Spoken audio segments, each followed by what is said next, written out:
Hi, everyone, and welcome to today's webinar. Before we get started, I'd like to get people to raise their hands in the GoToWebinar app, just to make sure that you can hear and see both Steve and myself, and also see the PowerPoint presentation here.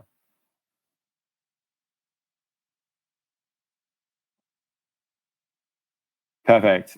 Thank you for that. It's a good start. Easy. Right, but then I think a few people are still trickling in, but we can kick things off. So today, what we're looking at is boomers versus millennials, how people are adapting, or how to best adapt your online store to the generational shift that we're seeing in home and garden. Today, quite excited for a Fact Finder webinar to be having a guest with us.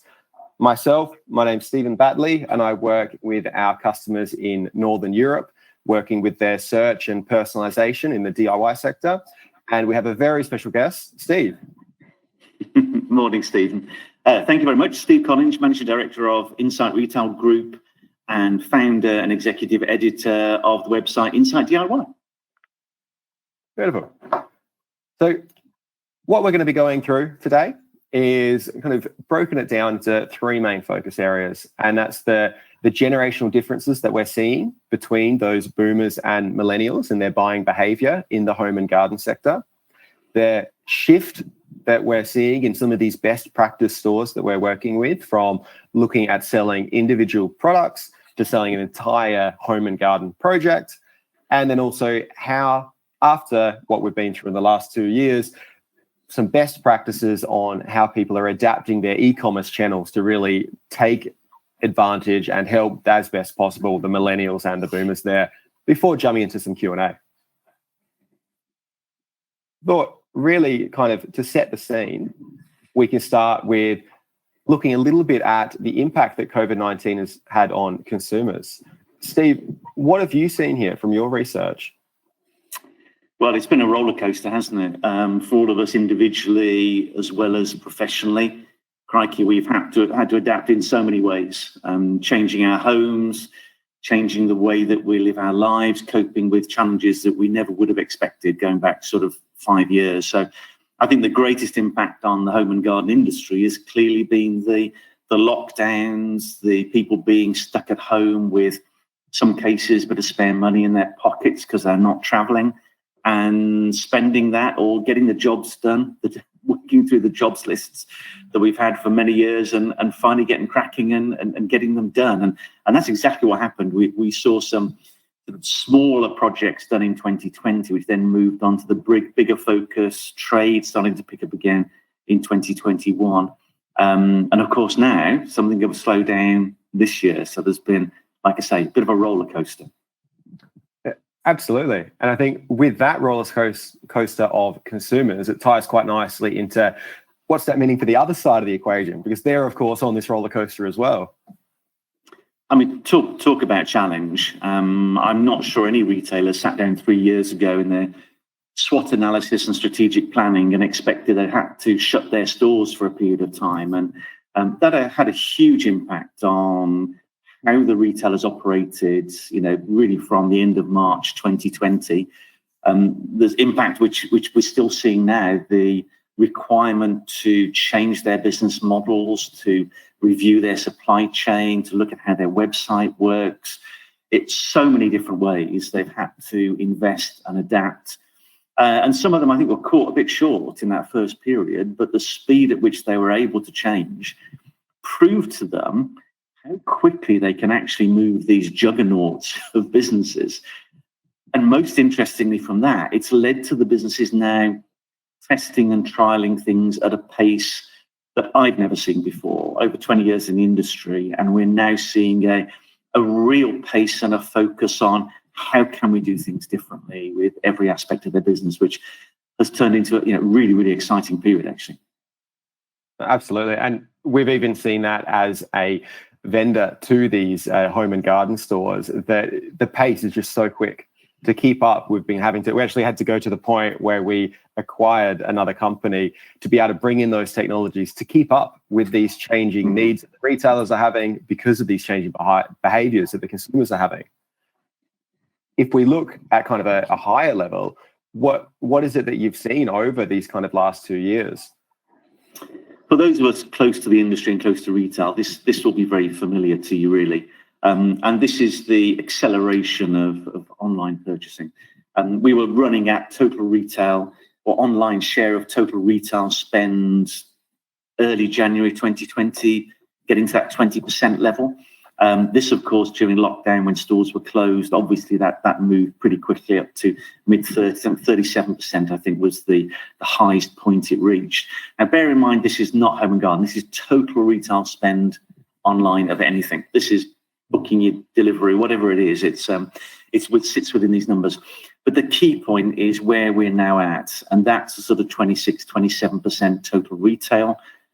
Home and garden, it differs hugely. Paint was probably less than 1%.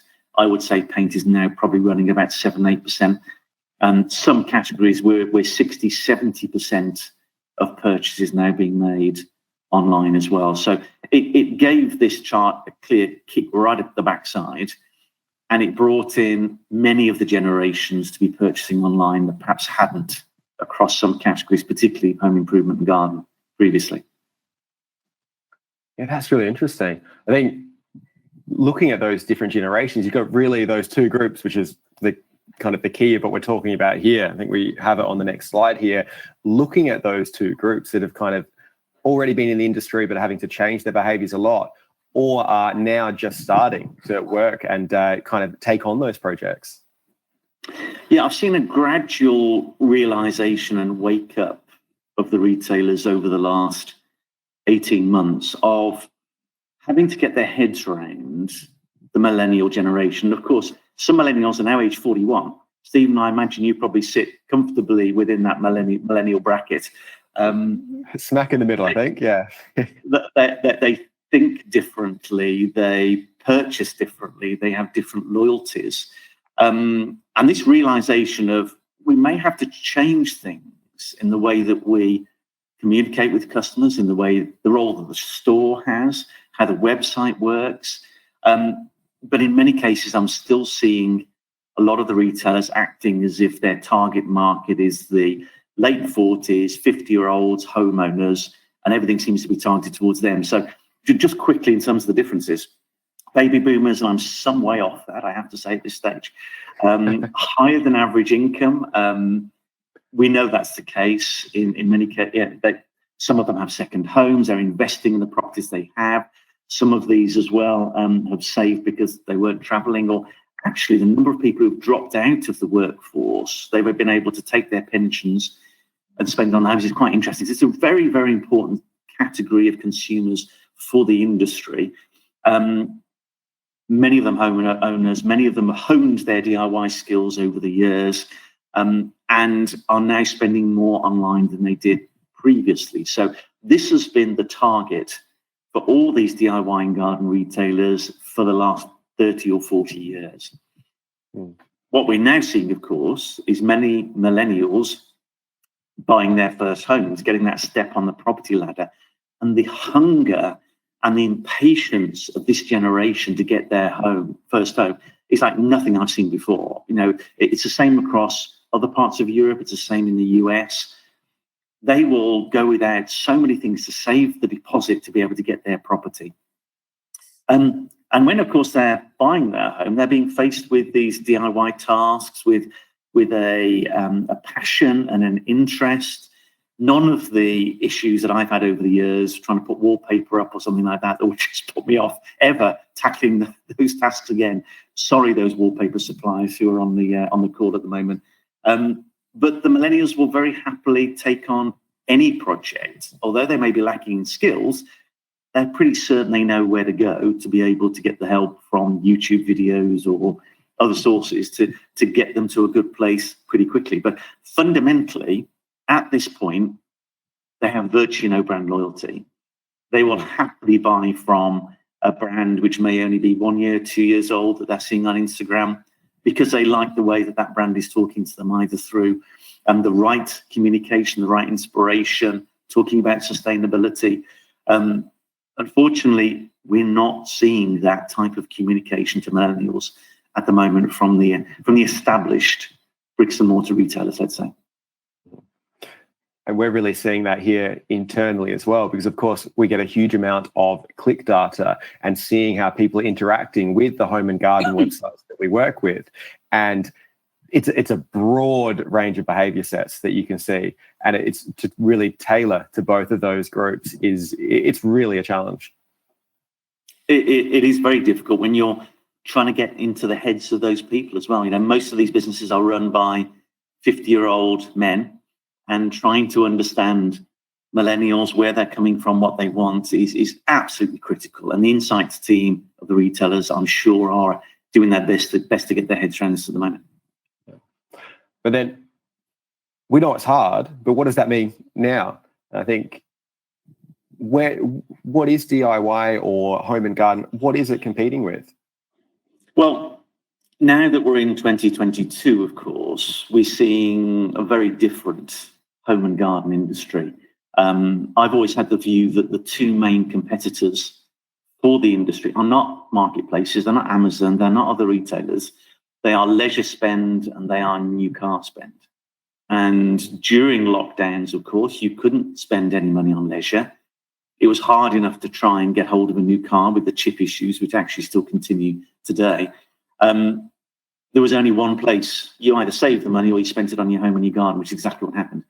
Of course, in 2022, everybody's hungry and desperate to get away and spend the money on leisure. Some of the stats we saw over Easter, places like zoos and nightclubs and restaurants, they were at 100% over 2019 spend levels, not just 2020, 2021, of course. So we're now seeing the main competitors back performing again, and the share of money is now being spent away from home and garden but into these other sectors. And that is the major challenge for this industry. There is money out there. There are people still with savings, people still saving money because they're not traveling every day. We have to now work as an industry much, much harder to inspire and to encourage the customers to spend that money with us. And of course, the more flights that are cancelled by BA and Heathrow, that all absolutely helps. But we can't rely on that. We have to be there at the forefront of people's minds saying, you know what, you can transform your home and your garden and make it look amazing. And that's the challenge for us now. And that's really interesting that it's competition over that same pool of money. Where are they going to be spending it? Is it in the home and garden, or is it on those vacation or cars? Yeah. And sorry, Stephen, it's a shrinking pool of money for the obvious reasons as well, whether it's utility bills or food, cost of food, whatever it is. So that disposable income, now there's bits being shaved off it all the time. So we have to work even harder to encourage this pool of consumers to want to enter the industry. Which then takes us quite nicely into looking at some best practices and not looking really at the individual products that often are being sold online, but looking at the projects that we're wanting to inspire people to take on board. It's something I've been talking about for a while, and this is the fact that in reality, consumers purchase by project.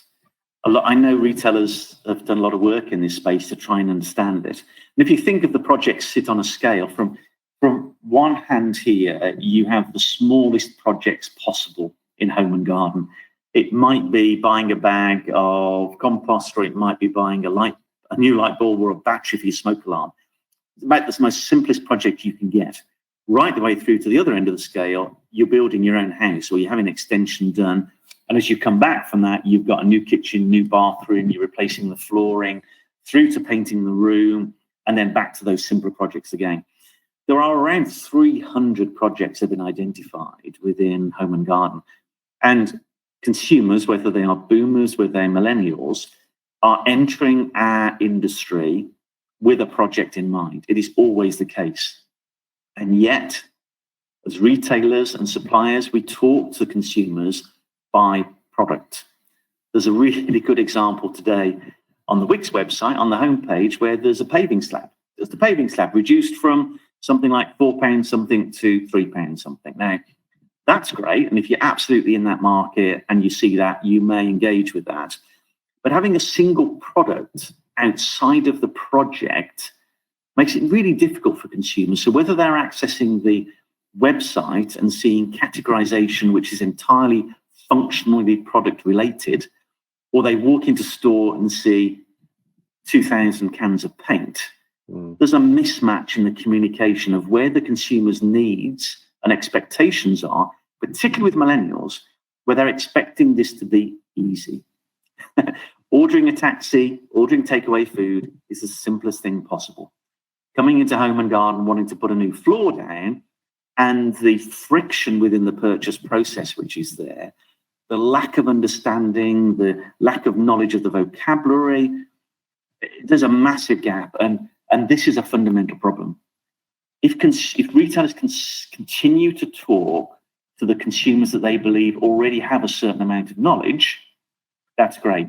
But you are missing the millennials, and you will not build any loyalty, engagement, following, interest if you're not communicating with them properly. And that has to be via project. Yeah, and I've even found it myself that I guess, as you said earlier, it's fitting into that millennial category that we've established here of it just being a bit overwhelming. You almost want this is the project, and then almost like a recipe that you can follow. These are the ingredients, and how can I make it happen? Because it's just so hard to navigate through everything that's available and that I actually need for this project. If we then, though, look at the buying process across generations. This is a slide that I first created about 2-3 years ago. And it really makes the point that the buying process hasn't changed. Let's go back to the 1940s, 1950s, 1960s. It always started with inspiration, whether it was inspiration because you've got a magazine or a newspaper, or you walk into a store, or you walk into a friend's house or a hotel and you see a paint color on the wall. It starts with that type of inspiration. It can be the lovely room set inspiration, or the inspiration can be that the kitchen drawer has come off for the 4th time, and all the cutlery landed on the floor, and you now know you have to replace that kitchen. So the inspiration could be from that side as well.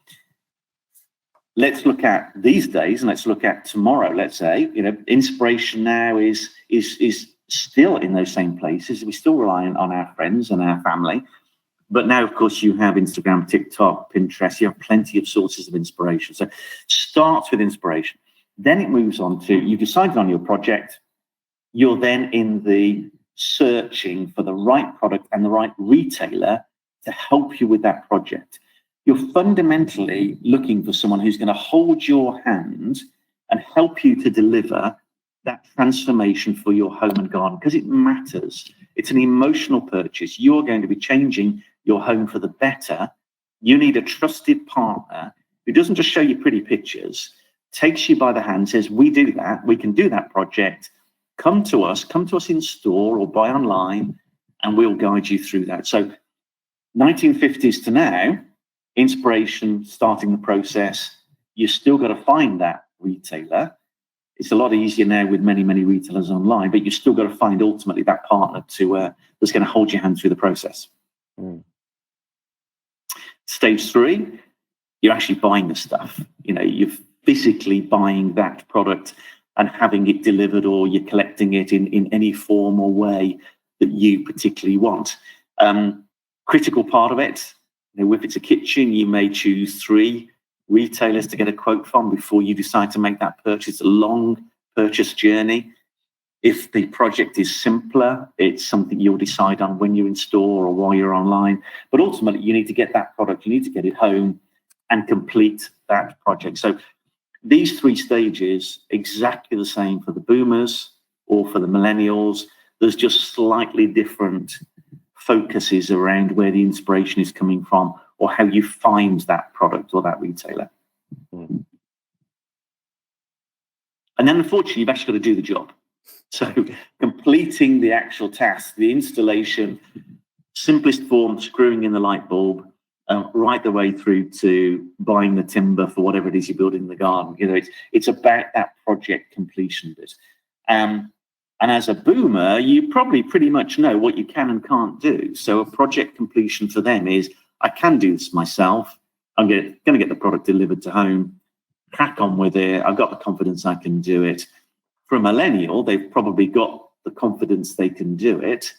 They start the project and then realize it's a whole pile of, it's a nightmare, which is often the case when I'm trying to do a DIY product. It just, you get to the point you think, this is going badly wrong. I need some help now. So the project completion bit, you're either doing it yourself, you're calling in the trade, or you're starting it yourself and then calling in the trade to get yourself out of a hole. The key point here is, as a home improvement or a DIY retailer, you have a fundamental responsibility to help the consumers through this entire process. If you do a great job of inspiring them, spend your Google money, get them on your website, and they buy off you and you deliver to their home. And then in every sense, you truly are a DIY retailer, because it's then, you're on your own, mate. All the best with that. If you're not offering installation services to help people and specifically help millennials get that job done, then I think you're not actually delivering on the core responsibility of a home and garden retailer, because you have to be doing every part of that process and help them complete their projects. And it's building up that momentum that once you do complete a project, then you're actually keen to do another one. Whereas if you're failing at it, there's a lot more friction there before you're going to go back and try and do something else. It's so true. I think Kingfisher did some research 4 or 5 years ago now of the bathroom category and found out that almost 50% of consumers were exiting that category before they'd even spent any money, because they just found the whole thing so complicated, so difficult.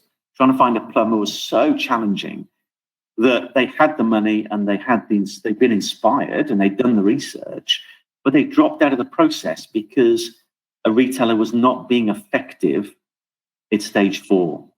And it's so critical to be able to do that. But then let's dig a bit deeper into each of the stages and look a little bit at stage 1, inspiration. So we've talked a bit about looking for the project, not just the product. And we had a fact finder customer here, Tops Tiles, that we brought up as well here. Yeah, I posted about this. I saw this for the first time about 2 weeks ago. And it resonated with me because I've been talking for some time about the importance of the home improvement industry and how the project completion bit has such a positive impact on people's lives. It's as simple as if you just cut the grass or you've painted a room or had a new kitchen in. You can't stop looking at it. You go back to it, you get this injection of positivity. The opposite to that is when you open up your spare room and it's full of crap and boxes and you know you need to do something about it. But the positive bit of completing the project and the desire to then share with family, friends, strangers, and this on Tops, I just landed this because it's not unusual now for retailers, home-based do it as well, to allow consumers to share their finished project images. And I think it's great. And it just makes the retailer appear more human in that approach. But what Tops have done, they've gone a stage further. They allow consumers to upload their images, but then they do an overlay of the ability to shop the look. So Tops will actually identify each of the products that have been used by that consumer in that image and allow you then to shop those and click through and actually purchase them. So I thought it was just a lovely additional layer in that search process. So you've been inspired. Actually now, you don't just want to look at the perfect imagery, room set imagery that the retailers have done. Let's look at some proper projects of people like you and I. And then, of course, you think that's amazing. Where are those tiles from? And Tops provide the solution. So I thought that was very good.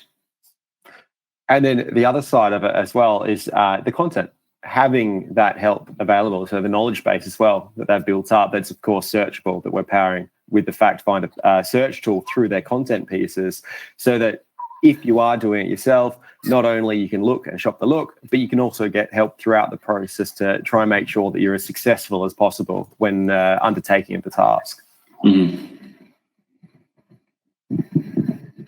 If we look at the next stage then, it was the looking for the product. And we've got another Fact Finder customer here, OBI, where we've got a search for wood. They're quite a generic search term once we've come to the website. Yeah, this was interesting because, again, what I tend to find with many of the home and garden retailers is that you have the search box and you have the categorization of products, which again is very functionally driven. And you separately have a page which talks about inspiration with nice, pretty pictures on there. And these things don't integrate together. So it's a very simple thing. But if you start your search for wood, but then it identifies projects that you can search for at the same time, then it's helping those consumers to, again, complete that project. You're not left after you've been inspired with an individual functional product search to be able to get to where you need to. So with Obi, it's a very good example of, let's actually keep focusing on the project. In fact, let's give you even more projects to think about while you're buying some timber. You could also do this and do that, which, again, so it maintains that inspiration through other stages of the process, which I think are really, really important. And I just like the way that Obi have done this. Yeah. I think it's really interesting, the different points that they're hitting whilst you're on that search. So you've got the different basic stuff, the different categories of the wood, of course. But then, and this is a German home and garden or DIY store, so it is a translate. You've got the counselor, so kind of the help articles of what is it that you're looking to do. Down the very bottom there, you've also got then the inspiration and the service as well. You kind of got everything there in one, all based off of what other consumers or other people that have gone to the site have been interacting with, powered by the AI, so that you can see that this is most likely what people are looking to do when they're doing such a kind of a generic start of their purchase journey of wood. Yeah, it's a really good point, actually. I mean, if you boil it down, after consumers are inspired to do a project, what they really need to know is, where can I get it from? What's the total project cost going to be? How do I do it? What skill levels required? And how long is it going to take me? So if we were able to say, here's project one, it's going to cost you £250. You can buy all the items you need now. Here's the video and the leaflets of how to do it. And you know what? You can get this done in a weekend. Yeah. That, for me, is the solution to this challenge of people being left on their own after they've been inspired with some nice pictures. And what Obi have done, they've brought all those elements together, because people are at different stages, of course, during the process. But Obi brought it all together and said, are you looking now for how to do this? Or are you looking now for some help to do it? And the triggers are there to just guide that. It's that hand-holding thing I spoke about before. Yeah. And I think the hand-holding, if we then, at least on Obi again, complete that search for wood. This is a wood boards search. Then it's that hand-holding and that guided selling that can be offered. So what kind of wood boards are you looking for? And kind of really helping to narrow down through all the different products that are available.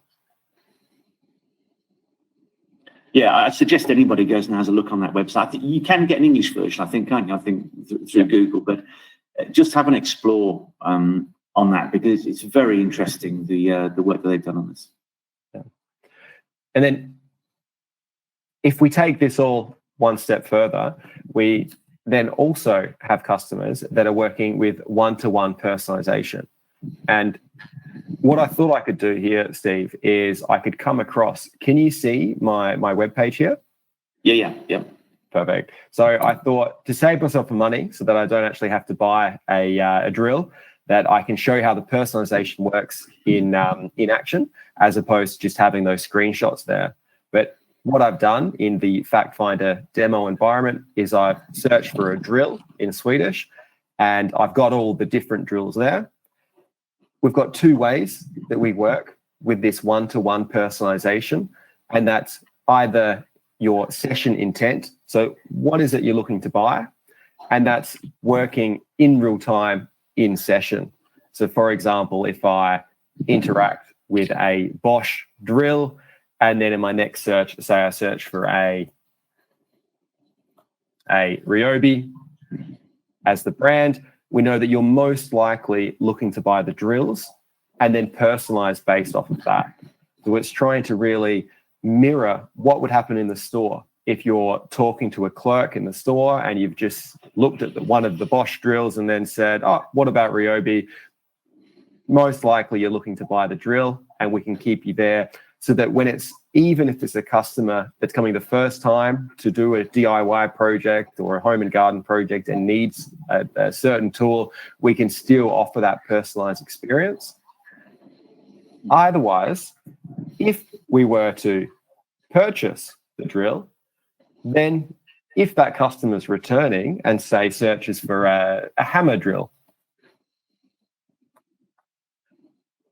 we then know this particular customer, they're on the Ryobi battery pack, and we showed the Ryobi hammer drills first because they're most likely to be relevant, and to make sure, that's right, I don't want to buy perhaps a different brand of hammer drill because it's got the same type of battery as it has with the drill that I've purchased before.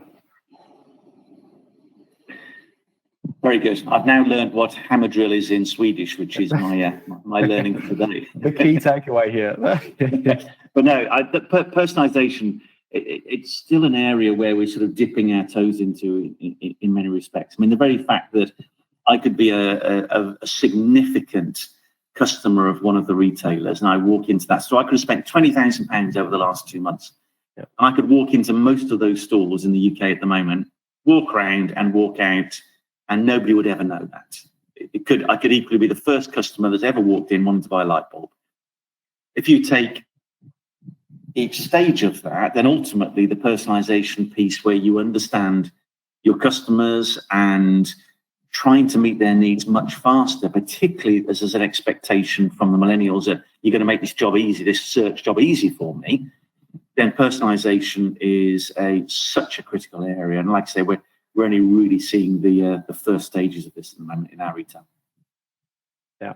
And like I mentioned earlier, it's just how quickly things are changing, and being able to have both that in-session personalization for the first-time visitors to your store and also that past purchase history personalization as well for like someone who's spent £20,000 over the last few years at the store. Being able to have both we've seen is really powerful.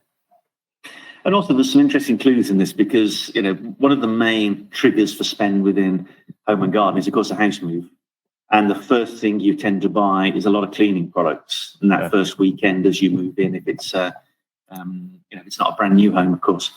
Actually, if it's a brand new home, you probably buy a load of cleaning stuff too. But that's a trigger for what's then going to be 2 to 3 years of consistent home improvement as you take on each room of the house one by one, either just painting it or replacing the bathroom, replacing the kitchen, and eventually getting outside and doing the garden. So there are very important triggers here for consumers. Once you understand what they're buying, you can then speak to them around, actually, what projects are you thinking about next? Come back to us online and we'll guide you through that. So very important. Even something as simple as at home, I damaged one of the walls, chipped the paint, and couldn't remember what the color was, but it was luckily I could then go on, and then you've got that personalization, and then you've got that paint that you bought last time. If you do a similar search, and you're like, right, this was the brand. Even though I know the color, it's good to get the right brand as well, so you know that everything's going to line up and it's all going to look really nice in the end. We move on then to the purchase side of things, so kind of that step just before doing the work. What have you been seeing here? There's lots of examples now of this piece around, let's describe it as, let's stop wasting people's time. What I'm talking about here is driving out to a store, across any retailer really, in the vain hope that the product you're looking for may be there, so you can then buy it. You get there, you walk around the store, it's not there, there's no stock of it. You then drive to another store. We're wasting people's time. The technology is there to make it absolutely clear when you're purchasing, and this is another OB example, back to doing the project in your garden. Whilst you're searching in there, it knows where you live, and it's going to make the recommendation now of how you want the product. Do you want it delivered? Do you want to come and collect it? Actually, your nearest store is here, and there's 100 and whatever of those in stock at the moment. Come and get it. Do you want to reserve it? Click and collect it from a locker. We just have to stop wasting people's time. Just make it simple and easy. Take the friction out of every stage of this home and garden project purchase journey. That's a mouthful. And this is a great way to do it. Just a very simple thing. Where are you? The geolocation. Actually, it's not in that Munich store, but it is in the other Munich store at the moment. And very simple, but I particularly like this because it just resonates with consumers. It's like, oh, wow, that's good. I'll go there tomorrow. And driving footfall then becomes the answer to this because you've told them it's in store. You know what? I need some light bulbs. I need to buy some plants. Now I know that's in stock. I will go into that store tomorrow. And there you've delivered on the number one objective of every bricks and mortar retailer, get people through the doors. Yeah, and I think you see this so much that it's the research online, purchase offline, because you want to start the project now and today when the inspiration is high. At every stage of it, and not have this disconnect between the stores, which are the historical way of communicating and engaging with customers, and then gradually moving into the into these times now and realizing you've got to do stuff differently. So this integration of the online and offline, which has been talked about for a long time, but we're now finally seeing this come to fruition, which is exciting, really. And I think at this step is where a lot of retailers stop. They've done the job, they've sold the products or ideally the project, and then that's it. But then what we talked a little bit about earlier is what about getting the project done? So that then you've got someone who's had some success doing their own project and are wanting to do more. We're seeing it more and more. I mean, the most relevant examples within the UK, of course, are Need Help, which is available within B&Q, Kingfisher. And, Wix are increasing their number of installation services all the time. And it's fundamentally important. Help people do this. Most of this stuff is beyond the skill set of the majority of consumers. Most of us, let's be honest, when it comes to home and garden, we are unfortunately clueless. We know what we want. We know what we've seen a room set. We know how we want our rooms and gardens to look, but we need some help.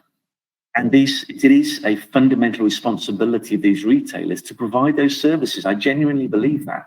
And that should be part of the purchase journey online to very early on. If you're realizing this project is quite complicated, then here are the options for you because we can do it for you. These are the people. There's many examples across Europe of where this is now being done, either integrated within the retailer or actually as a separate business, separate platform. But I think the best way to do it is just while you're searching online, make people aware of the services. They're more likely to purchase. You won't have the 50% dropout in the bathroom category if you've got these services locked in early on. You've got a quotation, you've got some dates, and as a retailer, you're helping them to complete it. And that's what we're really seeing is best practice at Fact Finder. It's having both options available. It's having this is how you do it if you're doing it yourself, or this is a service that you can use to find someone who can help you or to do it for you. And you imagine if you just had something as simple as a way of communicating with people, saying, "Are you halfway through the project? Is it all going wrong? Give us a call." Even if you started the project and bought everything else from a different retailer, if you're seen as that partner, we're going to hold your hand.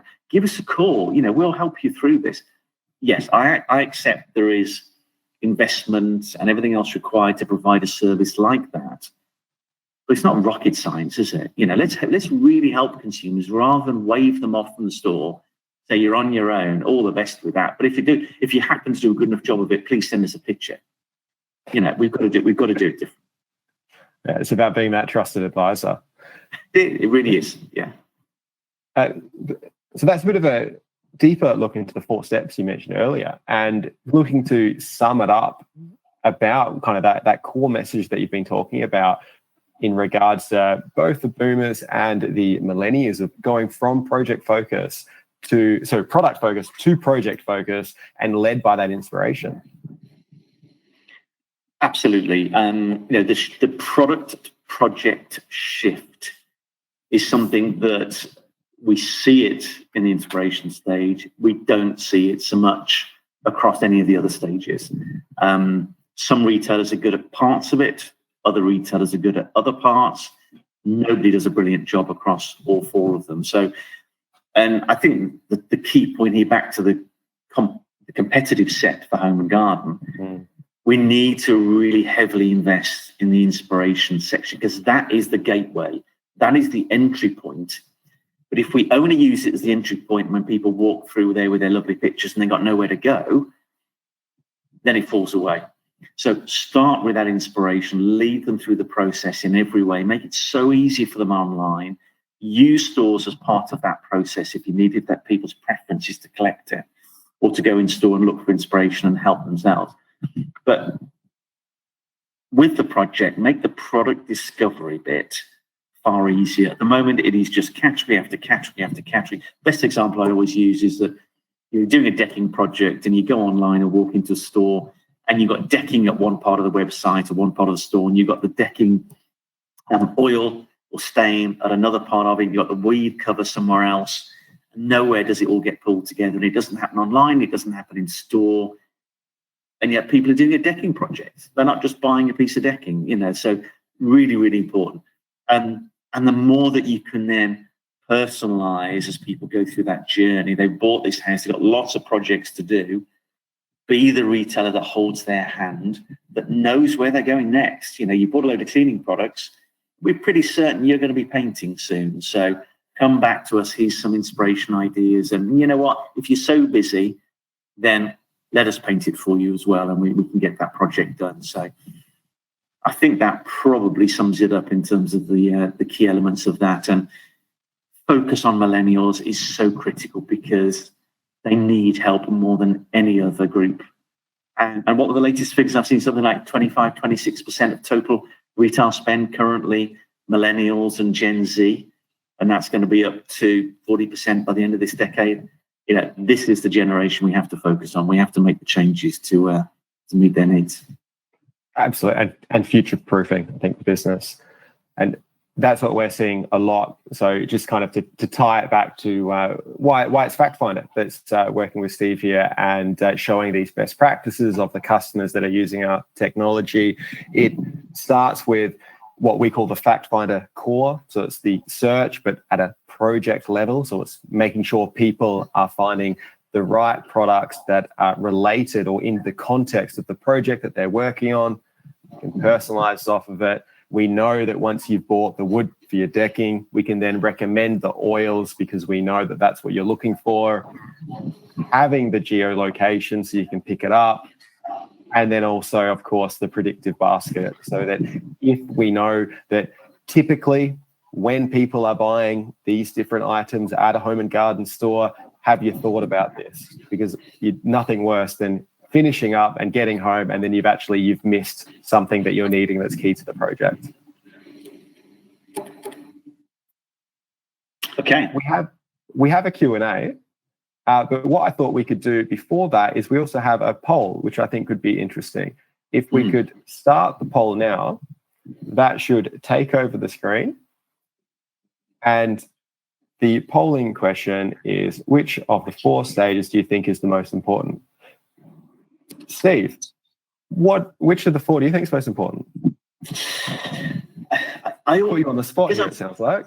Yeah, well, because I mentioned it before, I always think the inspiration piece, getting people into the category is fundamentally important. I mean, from a retailer's perspective, loads of pretty pictures don't actually pay any bills. So purchase at the end of the day is critically important too. But I think the more that we can inspire people, the more that we invest in that area and make the project simple, the more people will enter the industry.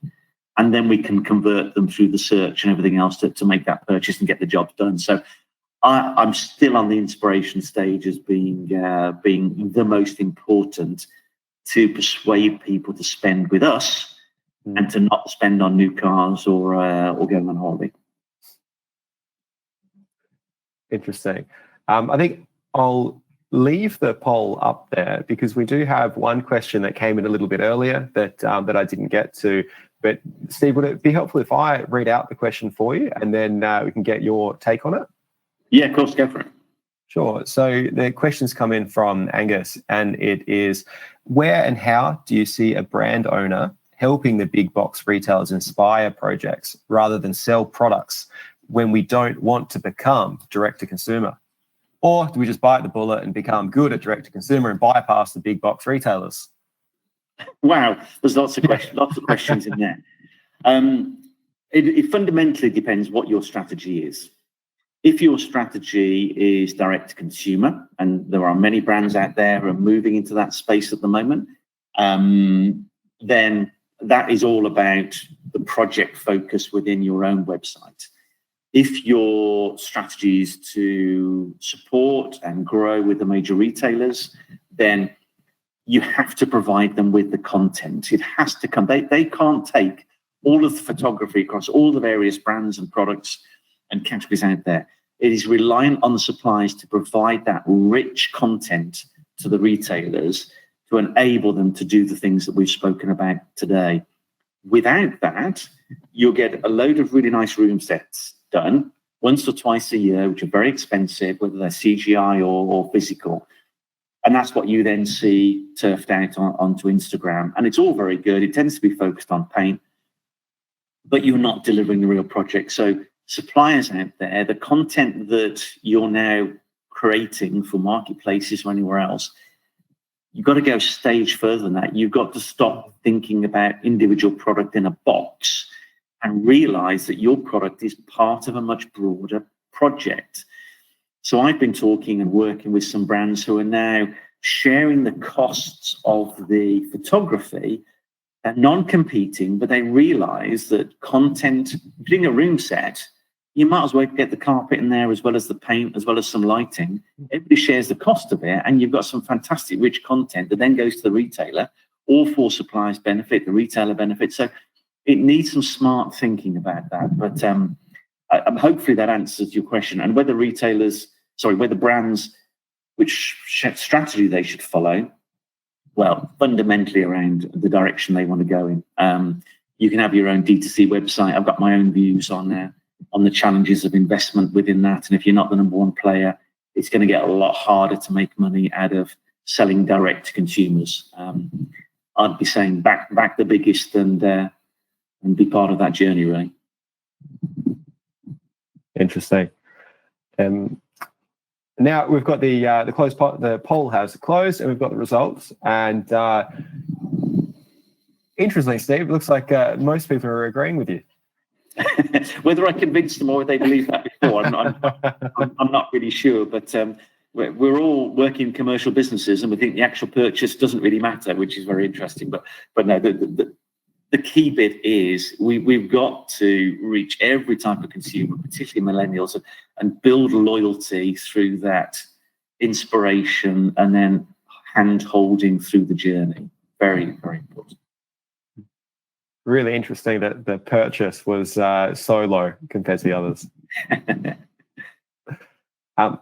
I have another question that's come in, and that is from Susanna in Germany, and that is that they're currently experiencing a real demand shock in the online home and garden sector due to the end of the Corona boom, people traveling more, war in the Ukraine, and rising energy prices. We sell medium to high price furniture and garden furniture. Our sales forecast had to be corrected sharply downwards. Is this situation similar in the UK? If you were in our situation, on which part of the buying process would you pay most attention to? That's interesting. Okay, so the first question there is it the same in the UK? Absolutely. Now, the amount of stock at the moment out there, partly in the UK because the season's been a bit odd as well, that it hasn't really kicked off in the way that it would normally. And without doubt, unfortunately, you are in a category that people have invested heavily in over the last 2 years. And as a result, they bought their garden furniture. And if you're in the mid to higher quality, it's going to last you 5 to 10 years anyway. So it is a real challenge. And it is exactly the same picture everywhere because we're all stuck at home during lockdown. And the only place we could go was our gardens. And we spent money on furniture. What would I do now in that space? I think we've got 12 to 18 months of challenging times, and that comes from presentation that was at the Global DIY Summit in Copenhagen a couple of weeks ago, looking at previous economic slowdowns. And I think that's what we should expect. So this year is going to be tough. There's no light at the end of the tunnel in 2022. I expect 2023 to be fairly tough as well. And this is why it's so important to try and inspire more people to come into the industry. I think you've probably got a problem getting rid of stock, so you've got to get rid of some stock to turn into cash fairly quickly, however you choose to do that. And there are some more sensible ways than just dumping it. But you know what? You can use this as well. You know, this whole inspiration piece. I would be investing heavily in fresh content, getting it out there for the smaller pool of consumers who do still want to buy this product, to make sure you are ahead of the game.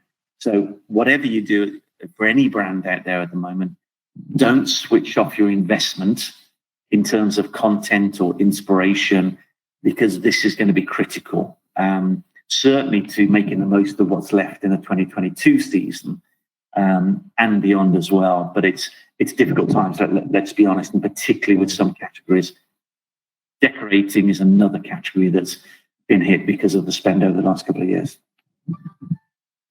And it's just so important to be relevant. Relevance is personal. How can we be relevant? Yes, it is, and getting the right product in front of the right people. And I think for that business as well, if I'm guessing that probably selling across multiple channels, including marketplaces. But if you're not, then I would be suggesting that you start selling. I know eBay's very strong in Germany, as well as Amazon, but I'd be opening up other channels to be able to clear that stock before the end of the season. So I imagine that business probably is, but if they're not, I'd be recommending that at this stage. Perfect. Thanks for that. I think that's all the time we have for questions. If we're going to wrap things up, thank you so much for everyone that attended, for participating in the poll, make it a little bit more interactive, and for the questions that came in. I hope it was helpful to see some of the best practices of the customers that we're working with today. If you'd like to find out more about FactFinder, please do reach out and we can do a personal demo for you with your products, your data, and see how we can get the most out of what you have today. Steve, thank you so much for joining and sharing your insights here. Pleasure. And if you like what you've heard today, then follow me on LinkedIn. Please feel free to message me if you want to talk about any of this as well. But yes, it's been a pleasure working with you, and there's some really interesting stuff here. Thanks, Steve. Perfect. Thanks, everyone. Thank you. Cheers. Bye-bye.